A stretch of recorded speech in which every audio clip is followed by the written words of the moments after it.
Monsters vs. Aliens Movie Storybook.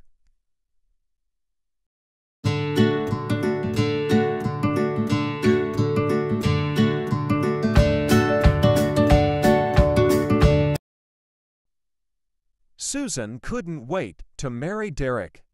As she excitedly approached the church, a glowing meteorite slammed down from the sky and nearly hit her. Later, when Derek tried to slip the wedding ring on her finger, Susan started to glow green. Then she began to grow and grow and grow. "Derek, do something!" she cried as she crashed through the roof of the church. The wedding guest ran screaming as the army took Susan away. Susan woke up in a prison with some very strange companions. Half-human Dr. Cockroach, a slimy blue mast called Bob, lizard-like the Missing Link, and an enormous grub called Insectosaurus.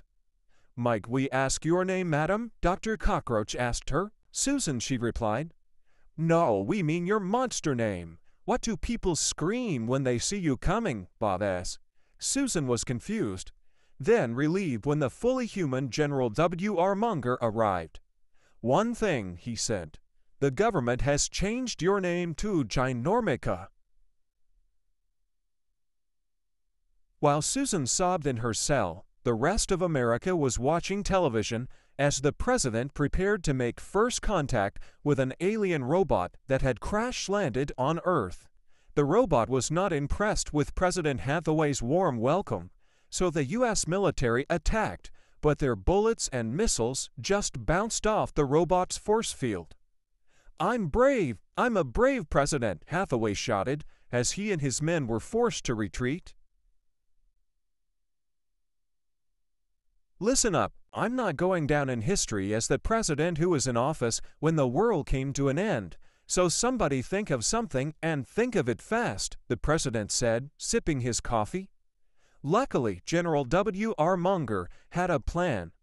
"We need raw power. We need monsters," he declared. He showed the president and his men pictures of all the monsters in his secret prison. The president was impressed. "I propose we go forward with your monsters versus aliens idea," he told the general. Meanwhile, Susan was convinced Derek was going to rescue her from prison. "Nobody's leaving," the Missing Link said. "Nobody's ever getting out." Just then, General W.R. Munger burst in. "Good news, monsters, you're getting out," he told them. But it wasn't quite as simple as that. "So, let me get this straight, Munger. You want us to fight an alien robot?" the Missing Link asked. "And in exchange for saving the Earth, the President of the United States has authorized me to grant you your freedom," Munger confirmed, as they boarded the plane to go and confront the giant robot. Susan and the monsters were excited to be out of prison, but less happy to see the huge alien robot. "Hide in the city, Susan. You'll be safe there," Dr. Cockroach suggested. The monsters tried to attack the robot, but it ignored them and crashed through the empty streets after Susan. She raced across the rooftops as she tried to escape. Suddenly, she had an idea. Susan jammed her giant feet into two cars. "Okay, I got this," she said, as she skated across the city. Dr. Cockroach and the Missing Link sped after her in a trolley car, while Bob got stuck to the robot's foot. Finally, the monsters and the trolley crashed into the water. Susan was along with the robot. Susan skated away from the robot onto the Golden Gate Bridge, with the monsters following close behind. "We have to get these people off the bridge," she shouted. Bob ate the concrete dividers so the cars could get through, while Insectosaurus shot silk into the robot's eye. The monsters battled against the giant robot, but one by one they were all defeated. Susan would have to save herself. She used her super strength and the broken cables from the bridge to pull the robot down, breaking it in half as it fell. High above the battle on the bridge, an angry four-eyed alien called Galaxar watched as his robot failed in its mission. That lower life form thinks she can steal my quantonium? He asked the spaceship's computer. Quantonium cannot be retrieved by a robot, the computer confirmed. Female carbon-based life form is now too strong. Computer, set a course to Earth. I will retrieve the quantonium myself, even if I need to rip it out of her body one cell at a time. Galaxar laughed madly. Amazed she had defeated the robot, Susan was keen to get home and see Derek. She invited her new friends to meet him too, at a welcome home party thrown by her parents. The monsters were very excited. It was years since they had been to a party, and it showed. Bob tried to make friends with a wobbly dessert and couldn't understand why it ignored him. The missing link crawled out of the pool looking like a zombie and terrified the human guests, while Dr. Cockroach tried really hard to impress, but his cocktails contained some very suspicious ingredients. Worst of all, Derek was not pleased to see Susan. "Don't crush me for saying this," he said, "but things have changed. This will never work out. It's over." A heartbroken Susan walked off into the night. The monsters followed Susan's trail of tears to a petrol station, where she was finally starting to look on the bright side. "No more being pushed around by people or robots or anything," she declared. "Why did I even want to get back to normal? The only cool stuff I've ever done happened after I became a giant." As her monster friends cheered, a beam of light suddenly shot down from the sky and pulled Susan up into Galaxar's spaceship. Insectosaurus tried to save her, but was hit by a blast from the ship. It fell to the ground, still and unmoving.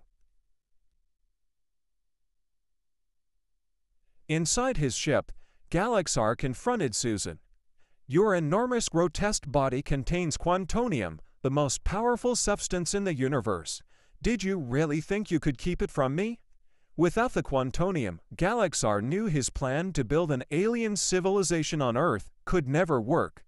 But Susan wasn't willing to give up without a fight. She smashed through Galaxar's force field and chased him onto the bridge. Galaxar smiled as he pulled a lever, trapping Susan in an extraction chamber. She punched at the walls but got smaller and smaller as the chamber took the quantonium from her body. Eventually, Susan collapsed back to her normal size. When she woke up, Galaxar was preparing to send thousands of clones of himself to invade Earth.